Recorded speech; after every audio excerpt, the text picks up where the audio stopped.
దేవుని నామమునకు మహిమ కలుగును గాక. ప్రియ సహోదరి సహోదరులరా, ఋతు గ్రంథము 3వ భాగమును మనము ధ్యానించుచున్నాము. అయితే ఈ ఋతు గ్రంథము ఇది సిద్ధాంతపరమైన గ్రంథము, సిద్ధాంతపూరితమైన గ్రంథము అని కూడా దీన్ని పిలుస్తారు. అయితే ఈ గ్రంథము యొక్క విశేషాలు మనము విన్నాము, చూసాము.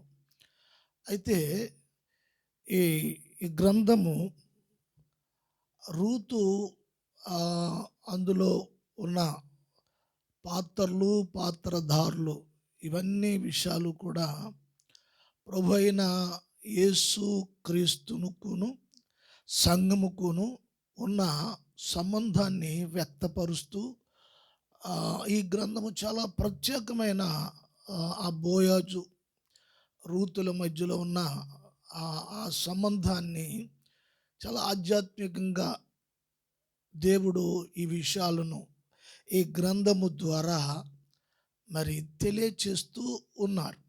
మానవుల యొక్క విమోచన కార్యము కొరకు ఈ గ్రంథము రాయబడింది. ఎందుకంటే మానవ జాతి జన్మ కర్మ పాపములు ద్వారా క్షీణించిపోయి మానవ జాతి నశించిపోయి నాశనానికి చొచ్చుకొని ఉంటున్న ఆ సమయంలో దేవుడు ఒక ఉద్దేశాన్ని, దేవుని ఒక పద్ధతి, పరిశుద్ధ గ్రంథంలో దేవుని పద్ధతి ఏ విధంగా ఉంటుంది, ఇక్కడ సిద్ధాంతము అని మనం వాక్యంలో చూస్తూ ఉన్నాము. సిద్ధాంతం అనేది చూసినప్పుడు ఇది మానవుల సిద్ధాంతము కాదు, ఇది కేవలము దేవుని సిద్ధాంతము. ధర్మశాస్త్రమునకును కొత్త నిబంధన సంఘానికి మధ్యలో ఉన్న దేవుడు అపారమైన ప్రేమమయుడు. మానవ జాతి విషయంలో దేవుడు మానవుడిని సృష్టించి ఆ సృష్టికర్త అయిన మానవుడు యొక్క జీవితం పట్ల బాధ్యత కలిగిన వాడు దేవుడు. ఈ వాక్య భాగంలో మనం చూస్తున్న సమయంలో మరి జన్మతర మానవుడు పాపి అయి ఉన్నాడు. జన్మించిన తర్వాత కూడా మానవుడు మరి జీవించటానికి ఎన్నో రకాల పాపపు స్వభావంతో బ్రతుకుతున్న ఈ మానవుడు జన్మ కర్మ పాపముల నుండి విమోచించుటకు ప్రభు అయిన యేసుక్రీస్తు మానవాళిని విడిపించుటకు, స్తోత్రం, విమోచన క్రయధనముగా ఈ లోకానికి ఆయన ఏతించారు. దేవునికి స్తోత్రం, హల్లెలూయా. క్రయధనముగా ఆయనే అర్పించబడ్డారు. అయితే వాక్యంలో మరొక వాక్య ఆధారం కూడా మనం చూద్దాము. ఎబ్రీ పత్రిక 2వ అధ్యాయము 14వ వచనం నుంచి కొన్ని వచనాలు మనం చూద్దాం. కాబట్టి ఆ పిల్లలు రక్త మాంసములు గలవారైనందున ఆ ప్రకారమే మరణము యొక్క బలము గలవానిని అనగా అపవాదిని మరణము ద్వారా నశింపజేయుటకును, జీవిత కాలమంతయు మరణ భయము చేత దాస్యమునకు లోబడిన వారిని విడిపించుటకును ఆయన కూడా రక్త మాంసములలో పాలివాడాయెను.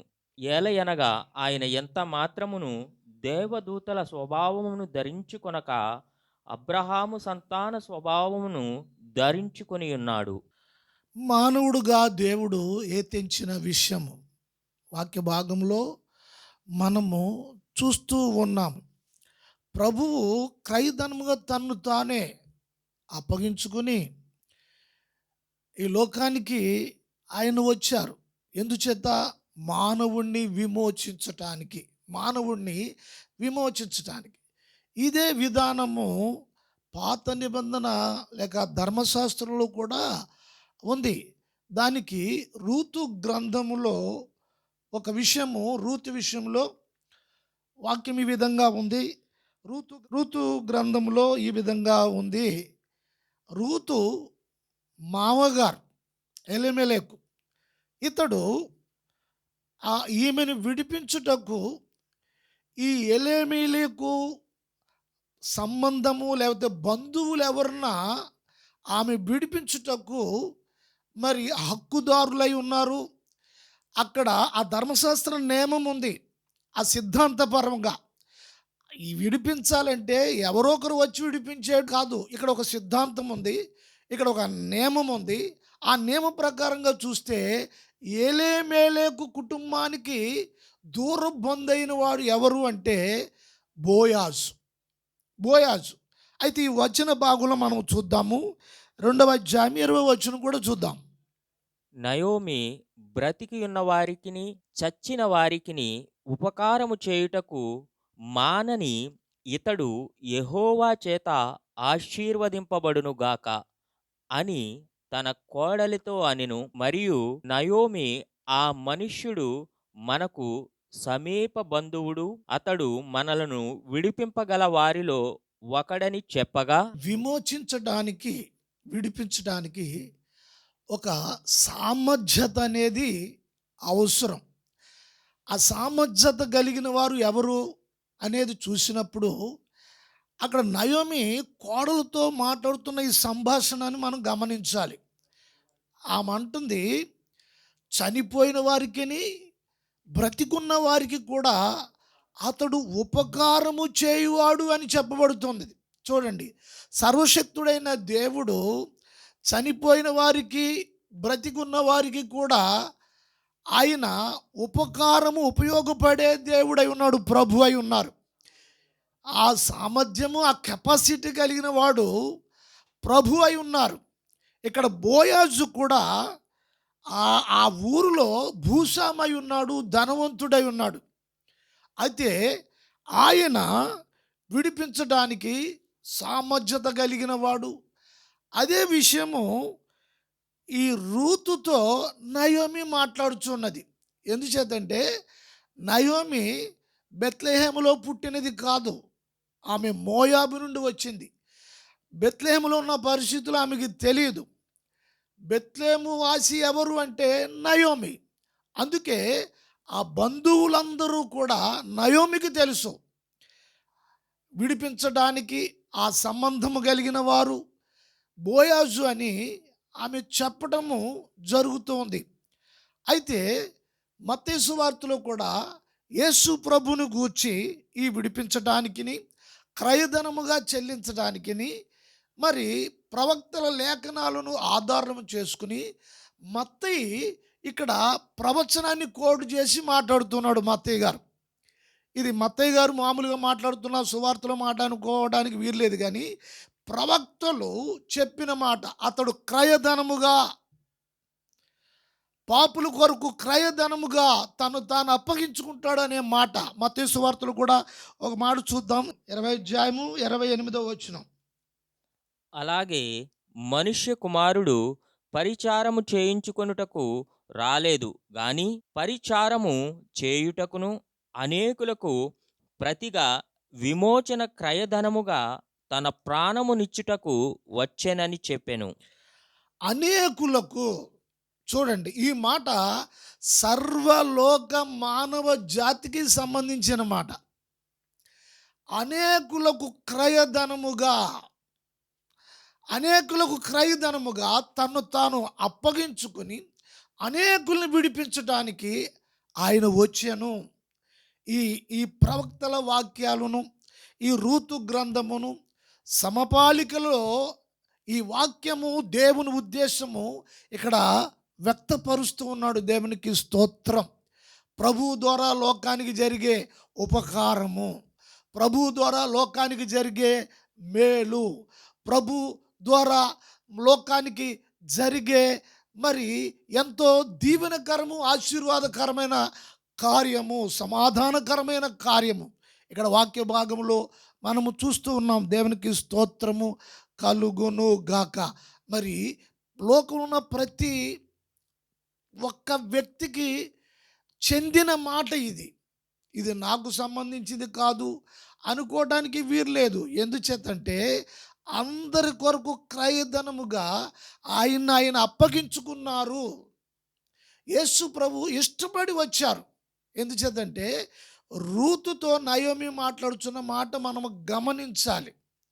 బోయాజు రూతుని విడిపించటానికి ఇష్టపడ్డాడు. ఇష్టపడ్డాడు. ఎందుచేత అంటే అక్కడ విమోచకుడు, విమోచించేవాడు ఆయన ఇష్టపడి రావాలి.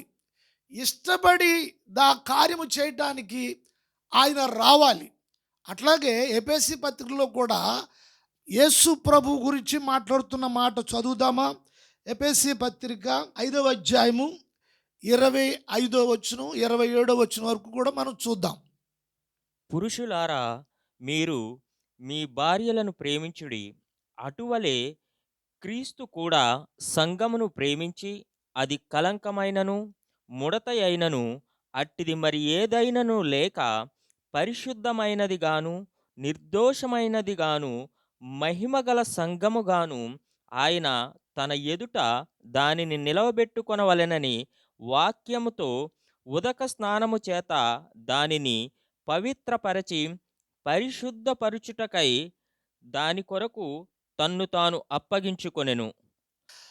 పౌలు యేసు ప్రభువు సంఘమును గూర్చి ఆయన తన్ను తాను సంఘమును పవిత్రపరచటానికి, పరిశుద్ధపరచుకోవడానికి, ఆయన సంఘాన్ని రేపు ఆయన ఎదుట నిలవబెట్టుకోవడానికి తన్ను తాను అప్పగించుకున్నారని పౌలు చెప్తూ ఉన్నారు. అంటే ఆయన ఇష్టపడ్డాడు విమోచించడానికి. యేసు ప్రభు విమోచకుడై ఉన్నాడు, విడిపించడానికి ఆయన ఇష్టపడి ఉన్నాడు. అదే మాట రూతు గ్రంథంలో కూడా మరొక వచనాన్ని మనము పరిశుద్ధ గ్రంథంలో చూద్దాము. రూతు గ్రంథము 3వ అధ్యాయము 11, 12 వచనాలు చదువుదాం. కాబట్టి నా కుమారి, భయపడకుము.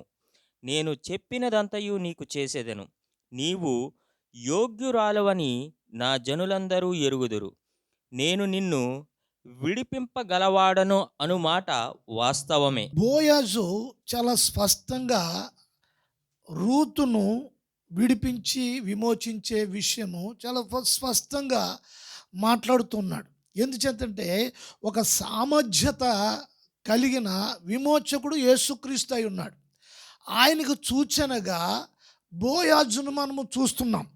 అందుకే ఈ రూతు గ్రంథంలో ఈ మాట బోయాజు మాట్లాడుతూ దాన్ని ఇంకా దృఢంగాను బలపరిచినట్లుగా ఆధారంగా వాక్యం మన ఎదుట ఉంది. దేవునికి స్తోత్రం. వాక్యం వింటున్నవారు, చదువుతున్నవారు చాలా చాలా దృఢంగా మనకి ఈ వాక్యం సాక్ష్యం ఇస్తూ ఉంది. స్తోత్రం. అక్కడ సంఘానికి యేసు ప్రభుకి ఉన్న ఆ అభినవ సంబంధం, ఆ ప్రేమ, ప్రభుకి సంఘం మీద ఉన్న ప్రేమ, తన్ను తాను అప్పగించుకొనెను. ఎఫెసీ పత్రికలో మనం చూస్తున్నాం కదా. అయితే ఇప్పుడు మరి బోయాజు యేసుక్రీస్తు యొక్క స్థానములో రూతు మీద ఉన్న అభిమానము, ప్రేమ వ్యక్తపరుస్తూ ఆయన అంటున్నాడు, నేను నిన్ను విడిపించగలను. చూడండి ఎంత సామర్థ్యత, ఎంత సామర్థ్యత. విడిపించేవాడికి ఒక సామర్థ్యత కావాలి. అంతేకాదు విడిపించేవాడు ఇష్టము కలిగి రావాలి. దేవునికి స్తోత్రము కలుగును గాక. నిన్ను నన్ను మనలందరినీ విడిపించడానికి ప్రభు అయిన యేసుక్రీస్తు ఆయన ఇష్టపడ్డారు, తన్ను తాను అప్పగించుకున్నారని వాక్యంలో మనము చూస్తున్నాం. దేవునికి స్తోత్రం. ఇదే మరొక వచనాన్ని కూడా మనం చూస్తున్నాము. కొలసీ పత్రికలో 1:19 వచనం. కొలసీ 1:19 వచనం. ఆయన యందు సర్వ సంపూర్ణత నివసింపవలననియు ఆయన శిలువ రక్తము చేత సంధి చేసి, సంధి అంటే రెండు వర్గాల వ్యక్తులను మధ్యలో మధ్యవర్తిగా యేసు ప్రభు వచ్చారు. స్తోత్రం. మానవునికి దేవునికి మధ్యలో మధ్యవర్తిగా ఆయన సంధి చేసిన విషయము స్తోత్రము కలుగునుగాక. పౌలు చాలా సవిస్తరంగా ఈ విషయాన్ని మాట్లాడుతూ ఉన్నారు. దేవునికి మహిమ కలుగునుగాక. ఇక్కడ చూడండి, సిద్ధాంతపూరితమైన గ్రంథము అనే లేక సిద్ధాంతపూరితమైన ఈ రూతు గ్రంథము చాలా రూఢిగా, ఖచ్చితముగా లేఖనాలు ఆధారము చేసుకుని వాక్యం మనతో మాట్లాడుచూ ఉన్నది. వింటున్నవారు ప్రభు ఆత్మచేత గ్రహించాలని ప్రభు పేట మీకు మనవి చేస్తూ ఉన్నాం. అట్లాగే ప్రకటన గ్రంథము 1:6 కూడా మనం చూద్దాం. మనలను ప్రేమించుచు తన రక్తము వలన మన పాపముల నుండి మనలను విడిపించిన వానికి మహిమయు ప్రభావమును యుగయుగములు కలుగునుగాక. ఆమేన్. ఆయన మనలను తన తండ్రియగు దేవునికి ఒక రాజ్యముగాను యాజకులుగాను చేసెను. స్తోత్రం. దేవుని యొక్క సంకల్పము చాలా సవిస్తరముగా తెలియజేస్తూ ఉన్నాడు. దేవునికి స్తోత్రం. అయితే ఈ వాక్య భాగములో సంఘమును ఎలా వర్ణిస్తున్నాడు? ఆయనకి మహిమ కలిగినట్లుగా యేసుక్రీస్తు రక్తము వలన చేసిన విమోచన క్రయధనము యొక్క కార్యమును బట్టి యుగ యుగములకును ప్రభు అయిన యేసు క్రీస్తుకే మహిమ, ఘనత, ప్రభావము చెందాలి. దేవునికి స్తోత్రం. అది తండ్రి యొక్క అభిష్టమై ఉన్నది. దేవుని నామమునకు మహిమ కలుగునుగాక. పరిశుద్ధ గ్రంథంలో క్రీస్తుకి, సంఘానికి సాదృశ్యంగా ఉన్న వ్యక్తులను మనము చూడవచ్చు. ఆదికాండంలో ఆదాము, అవ్వ, అట్లాగే దావీదు, అబీగయలు, అట్లాగే ఇస్సాకు, రెబెక్క. చాలా ప్రాముఖ్యమైన విషయం ఏమిటి అంటే బోయాజు, రూతు గ్రంథములో ఇది మనకి ఒక సాదృశ్య రూపముగా ఈ జంటలను దేవుడు ఉదాహరించి మనకు ఒక సూచనగా ఉంచారు. ఈ ఒక ఆదర్శముగా సంఘానికి పోల్చబడి గుర్తుగా మనకి ఉంచారు. దేవుని నామమునకు మహిమ కలుగును గాక.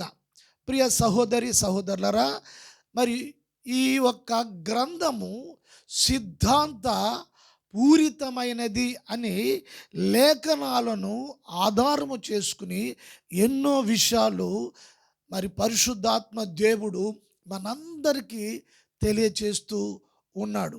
ఈ లేఖనాలు, వాక్యాలను ఆధారమును బట్టి మరి సంఘము, విశ్వాసులు, ప్రభువులో ఎదుగుచున్నవారు, పరిశుద్ధాత్మ ద్వారా నడిపింపబడుచున్నవారు, ప్రభు రాకడికి సిద్ధమవుతున్నవారు, మిమ్మల్ందరినీ ప్రభు అయిన యేసు క్రీస్తు ఆయన రాకడ కొరకు మిమ్మల్ందరినీ బలపరచునుగాక. ఆమేన్.